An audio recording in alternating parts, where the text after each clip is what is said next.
अस्सलाम वालेकुम दोस्तों, उम्मीद करता हूँ कि आप सब ठीक होंगे, खैरियत से होंगे। दोस्तों, आज की जो गवर्नमेंट की चिकन की रेट लिस्ट है वो आ चुकी है।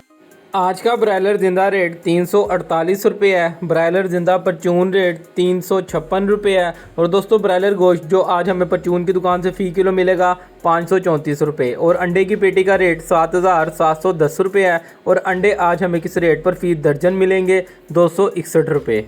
अगर दोस्तों बात की जाए कि आज बोनलेस का क्या रेट है, बोनलेस का रेट निकालने के लिए दोस्तों आपको ऊपर ब्रायलर जिंदा रेट नज़र आ रहा है 348 रुपये। आपने उसको ज़रब देनी है 2.2 के साथ। जब आप 2.2 के साथ ज़रब देंगे तो आपके पास आज का बोनलेस का रेट निकल आएगा। और दोस्तों बात की जाए कि आज थाई का क्या रेट है, थाई मसलन जो कारोबार कर रहे हैं जिंगर बर्गर वगैरह का, तो थाई का रेट निकालने के लिए आपने फिर से 348 को ही ज़रब देनी है 2.4 के साथ। जब आप 2.4 के साथ ज़रब देंगे तो आपके पास आज का थाई का रेट निकल आएगा। और दोस्तों बात की जाए साफ़ी का क्या रेट है, साफ़ी मसलन कलेजी पोटे गर्दन के बगैर जो गोश्त होता है, साफ़ी का रेट निकालने के लिए आपने फिर से 348 को ही ज़रब देनी है 1.7 के साथ। जब आप 1.7 के साथ ज़रब देंगे तो आपके पास आज का साफ़ी का रेट निकल आएगा।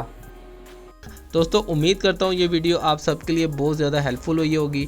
अगर आपको मेरा चैनल अच्छा लग रहा है तो जल्दी से सब्सक्राइब कर दें। आपको डेली बेसिस के ऊपर इंशाल्लाह चिकन की रेट लिस्ट मिलने वाली है। चलिए अपना ख्याल रखें, अपने घर वालों का ख्याल रखें, मुझे दुआ में याद रखिएगा।